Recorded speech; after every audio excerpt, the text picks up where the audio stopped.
Hello guys, so welcome to today's show. My name is CHUKS and you're on GFL TV, the home of football. So if today are the first time we see our program for you to bring you the latest Arsenal news update as they drop all over the world. So for now, we'll start with today's news. So I'm the one that say I always happen to do the show on time. So I did go school today. I won't go do my clearance, they get exam clearance, or they do exam clearance ahead of time, collect my new books for the new semester. I don't enter 300 level again. So that's why I want to do the show on time so that I will just find my way. All right, let's proceed with the show. So Emmanuel Petit will be one of the Arsenal legends. So Baba come as I call it talk say Marcus Rashford would be very, very welcomed at Arsenal if he decide to leave, because the guy if they feel say in no go fit achieve in goals, in aims and objectives for Manchester United. For that reason, Petit dey of the opinion say if the guy say he won't come out, saying good day welcome for here. But Petit should not be speaking for everybody. We can speak for himself, because the question I go ask him, I say, she wanna subscribe to that line of thoughts. Say Moko go get Marcus Rashford. That is number one question. Number two question, we say, if let's assuming for the sake of arguments, we'll concede, say Rashford were to come here, where he go come play? Which position Rashford will play if he come for Arsenal? Is he going to be benching Bukayo Saka? Is he going to be benching Martinelli? How they want this structure? And because if Rashford comes here, I don't even think he's going to come, because a player like Rashford no go like to settle for a place on the bench. You know, go like he go hurt in ego. You know, go make any sense whatsoever.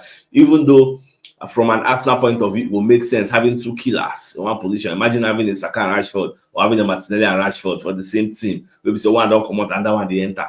But looking from the player's perspective, it is a no-brainer. So that's why I don't think say this kind wishy-washy wish. I don't think say it go fit happen. But let me know I thought what I think about what Emmanuel Petit they put out the advice when they talk.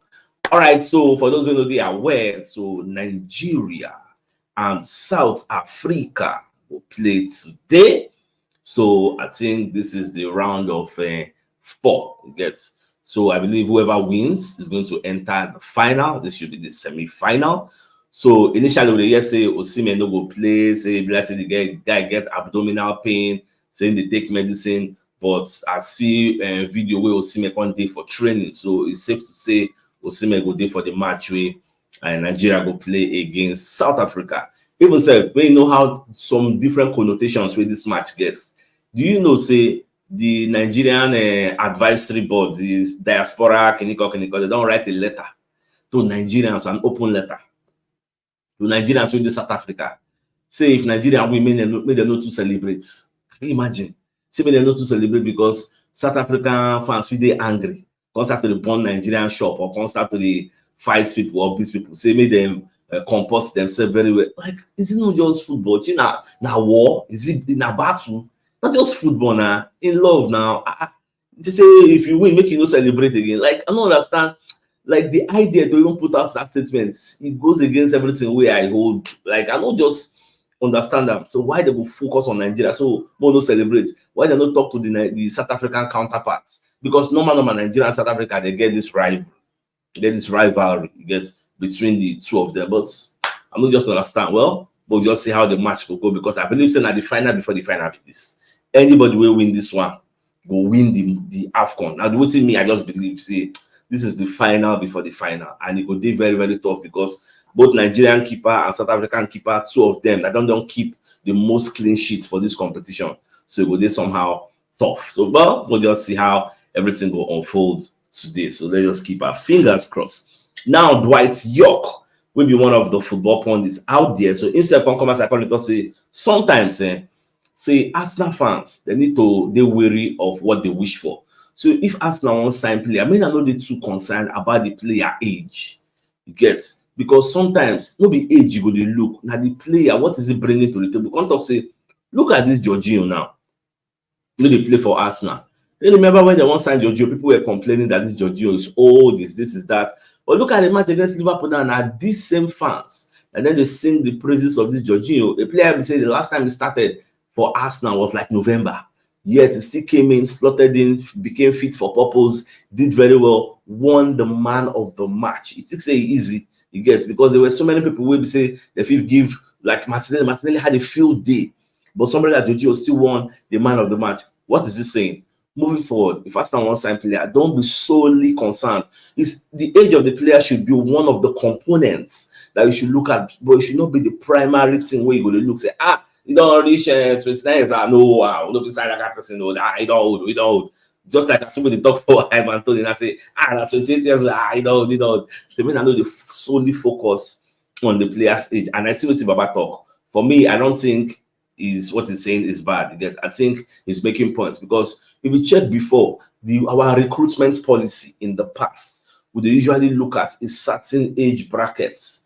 They sign young players and do what they do. But if we check of recent, I think I know they really focus on just that type of signing. Now, we spread our tentacles, then we look at what the player is bringing to the table.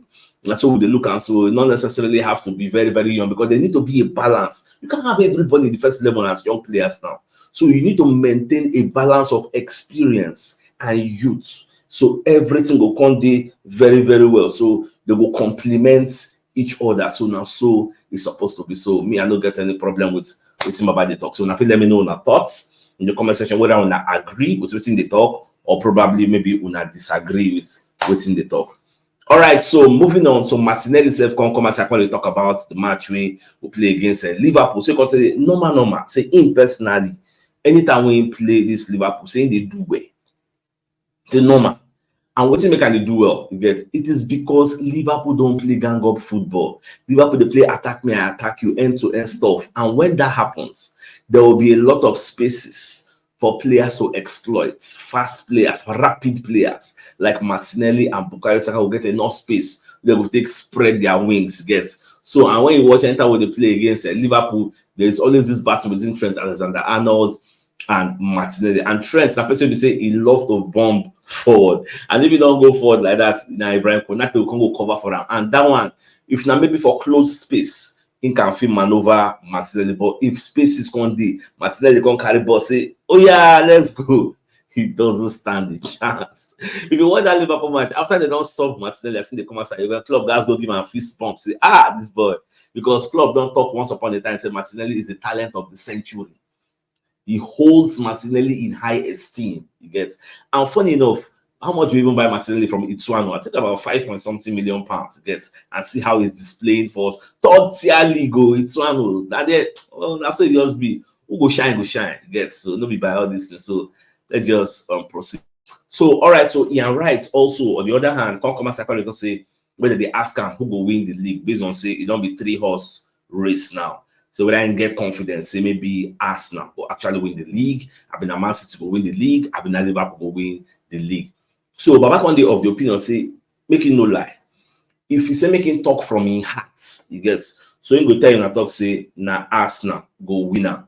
But from in head, if you say making talk through in head, making the objective and not be somehow biased because of his Arsenal legendary status or maybe his Arsenal affiliations, saying will tell you say na Man City go winner, because Man City have a complete squad. The kind of front line we then get, Arsenal cannot boast of that kind of front line.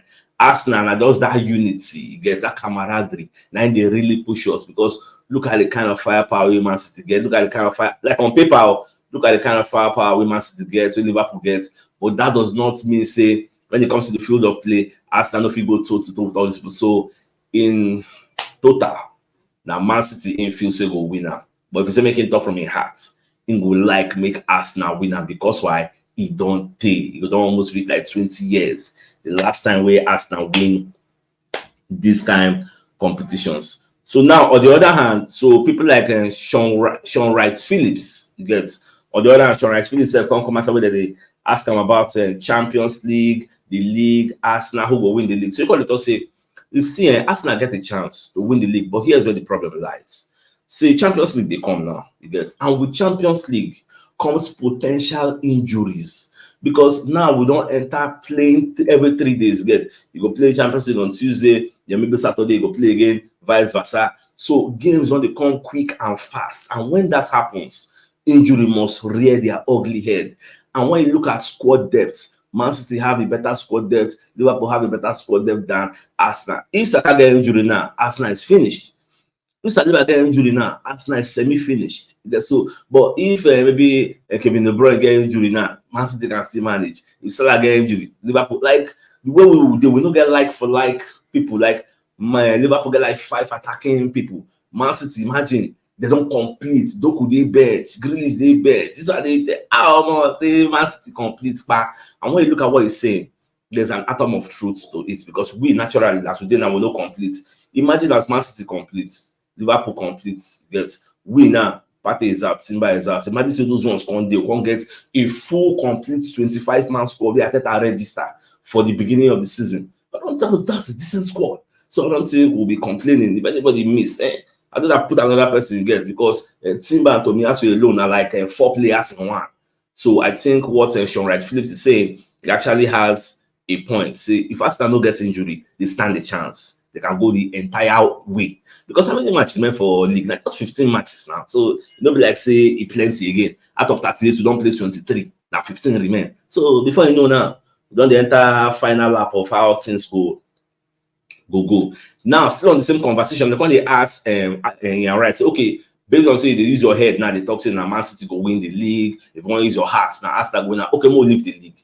What do you want to talk about Champions League? Do you think Arsenal stand a chance to actually win the Champions League? Because of say if say what the way in the year, the Man City in field say go fit win now, and the reason not to say Arsenal will go the long way, so Arsenal will reach final, Arsenal will reach semi-final. But why they give Man City? Because Man City have been there before, they understand the stakes, and Man City are very, very ruthless. They are more ruthless. They are killers more than Arsenal. You get, they get that killer instinct more than Arsenal, and for that reason, you don't be like say senior brother and younger brother. I guess so. Man City be like they be agba for all this kind of level. They don't be pursue Champions League before they come get that. So we will just come for Champions League after like 6-7 years absence. So we'll come just win them like that. Say you know go did that easy. Like we win this year, but nobody says we cannot challenge the status quo. Nobody says we cannot break records, set new records. Records are meant to be broken in as much as they are meant to be set. So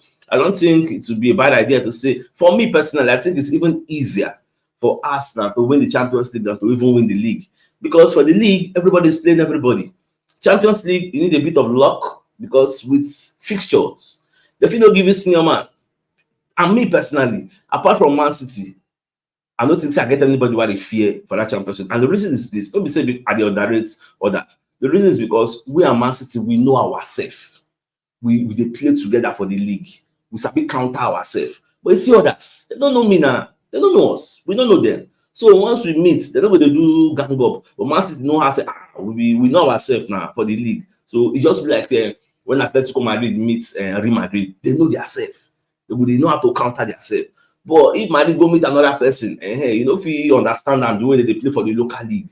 So that's what you just the way me they see them. So I don't know what you gonna thoughts for the Champions League and the league. Which one you feel say Arsenal like gets a chance to actually win? Because those are the two competitions we are in competition for. All the cups we don't jar. So now those two now remain. So let me know your thoughts in the comment section. Now, what we're going to hear from Kozia and Mario Dubry, one of the academy players today for Arsenal. In contract, they expire at the end of the season. Now, we're going to hear from Fabrizio Romano say many clubs they actually poach the guy. So they would like to sign her. So Arsenal, the rush, made the guy sign a new contract. In fact, the report we'll get from Fabrizio this morning at the fact say Arsenal are still in negotiations to get a new deal done for English 2005 born talent and Mario Kozia Dubry. Talks ongoing. Borussia Dortmund, Ajax, Anderlecht, Wolves, and Newcastle are showing interest for free transfer in June in case talks with Arsenal collapse. Now, what do you mean no one here with my ear? And will you blame the boy when they say other academy products? They know they promote them into the first 11. At the end of the day, they go waste their time. They can't sell them out. So if you were Kozia and Mario Dubry, whether they talk in the next Bukayo Saka, you get, will you like advise him to still stay at Arsenal? Because whether we like it or yes, Dortmund is a very good grooming ground for young talents. Get, forget say maybe I like Arsenal, but that's just the facts. That's just the truth. Dortmund know how to give young players a chance in the beginning to actually try. as a youngster, imagine say they listen to Ateta press conference, Ateta they talk say, we have young talents. Nobody say we don't get young talent, but we are not bringing up stars. We are not bringing talents for position where we need to fill. Because if you are considering Maradou, you are thinking the position where they play, like that Saka they play. Will Arsenal ever give me chance in the next 5-10 years to replace Bukayo Saka? The answer is no, because Saka is growing from strength to strength. So assuming all things being equal, Saka can they grow, slack, when they get better. Do you think Jose Amaru stands a chance to actually replace Bukayo Saka? So if you be in parents, you go advance, go another place. Look at the clubs where they line up to sign the boy because he's a prodigy, he's a talent. So I don't know how Arsenal want to do this one, because they never sign new contract. June now, in contract don't expire, free agent. So we'll just watch. If I get a logical conclusion about the story, I'll let you guys know. All right, so moving on. So people like Alan Shearer, they don't come do their own team of the week. So for in team of the week, Alan Shearer can add Arteta and Jorginho. But to say Arteta and Jorginho, they delivered a masterclass against Liverpool. At Jorginho won't be say you don't tell where him play, and he enter the midfield, come play like saying they play regularly for Arsenal.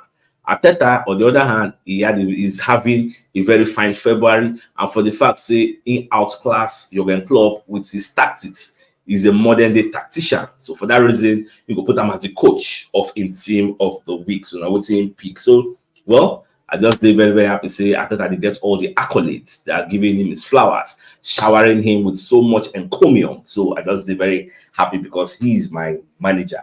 Now, Paul Brown will be one of the journalists out there. All the say Arsenal have a better squad than Liverpool. Now, we are not saying the individual players now, say this one better, like squad holistically. Say Arsenal squad as a whole, they better than Liverpool squad as a whole. In as much as I subscribe to that on top, because when you look at the match we will play against Liverpool, look at Liverpool bench. I don't see no notable name like that. But if you look at now, if you see Trossard, you can't change match. You get so, but make I don't lie for you. There are some players for Liverpool where we say I will take any day, anytime. I don't know about you now, but I will take Salah over Saka any day, anytime. I will take Diogo Jota ahead of Gabriel Jesus any day, anytime. I would take Virgil van Dijk ahead of Gabriel Magalhaes any day, anytime. Like, there's some players where we say, if they say make I go do shop rights for there now, I go pick some, it gets put our side. The same way I go see carry some of our own players, go Liverpool, replace whoever they get any day, anytime. Declan Rice will enter that Liverpool first 11 any day, anytime. Martinelli will fall in there any day. Saliba will fall in there. Like, you can count, get so now so it just be. But holistically, we don't get that ruthless strikers. But like yesterday, I was doing some research. They say Liverpool gets very, very ruthless strikers, clinical, prolific, more than Arsenal. But go and look at goals scored. What is the difference between Liverpool and Arsenal after 23 games? It's not even up to 6 or 7 goals. And they say they have more dangerous strikers. So come on, like the math is not matching. So make it make sense. So me, I don't really understand that narrative because you never really score more than us that much with all your ruthless, all your salad, and we do this. And so, but I just leave all those narratives for market women. Me, I know just bad one. All right, moving on. So Danny Murphy will be one of the pundits out there. How come I say they apologize to Arsenal? I say before the Liverpool match, say him feel say Arsenal will get the pace, the much needed pace to match Liverpool for that match. So in fact, for that match, it already given to Liverpool. Say Liverpool will wipe Arsenal on the floor, like destroy Arsenal. But at the end of the day, when you see what you saw, they say, no. So you need to give Arsenal their flowers because they took Liverpool to the cleaners. You get. And the same mindset that Danny Murphy gets, I don't go lie for you. And that same mindset so many other people get because they feel, like those ready for ESPN, all those guys, like all those Jamie Carragher and Gary Neville waiting for Sky Sports, all of them, both Roy Keane, their mindset now say Liverpool, they will lick Arsenal like a pot of soup. But once people don't fail to understand, say there's a new tide turning at Arsenal. We don't play Liverpool 3 times this season. Liverpool no dominate us for 1. 3 times. We don't play 2 times for the Emirates Stadium. We dominated them. We lost 1 and we won 1. We play another one for the Anfield. That match, I can say it is 50-50. In fact, we did beyond expectation in as much as it ended up in a draw. Now cast your mind back before we broke all these historical records. If we go Anfield, that place is a slaughter ground. The way they did the slaughter Arsenal for that place, you said you would cry. Like if I just say when they go Anfield, to the extent that they say for the London Colney training, I thought I go bring DJ. They can play the Liverpool Never Walk Alone anthem so that the boys go they use the anthem, because once they don't enter that Anfield ground, the place is usually electrifying. You know, they say you go to get goosebumps. The way the fans they sing that song, they ginger, they mess up with our brain. When they ginger the Liverpool players, if we don't hear that song like this, we misbehave, we lose guard. I thought I guys playing for training, but this time around, all those songs don't even affect us. Like we are used to it. They're like our boys now. In fact, Jamie Carragher said in the first half of the match between Arsenal and Liverpool, said it was between men and boys. Arsenal were the men, Liverpool were the boys. Like, oh man, when I hear all those guys, they boss for everyone. At the end of the day, I'm happy because some of all these grounds where they slaughter us, normal. Now we don't change the narrative. What still remain at the Etihad, and this is it. People are going to be shocked. What will happen at the Etihad between Arsenal and Man City this season? At G, people go shock. By that time reach, I just pray say we no get notable absentees like maybe Saliba, like all this guy, or maybe Ryan no day now, because this Ramsey now we don't want to play regularly. If you can't match roster, no just get notable absentee. Make everybody just complete. Make them complete. We could see what you saw on that day. So my dear Arsenal lovers, I think the biggest news of the day can be the fact that Emmanuel Petit will be Arsenal legend, but don't come as I call it talk say Marcus Rashford would be welcomed at Arsenal if he ever decides to leave Manchester United. So for me, I don't think this will ever happen, because there's no way Rashford will come here because they stay on the bench. A player of his caliber that have huge ego, they would like to come stay on the bench. So for me, it's a no-brainer. I don't see it happening. So I don't know what to be my thoughts on waiting Manuel Petit. They talk about Rashford, Arsenal, and co. So let me know your thoughts in the comments section. So I think this is a fine place for us to call the show an end. So till I come your way in the evening, as usual, that game out here. Thanks for tuning in and have a nice day.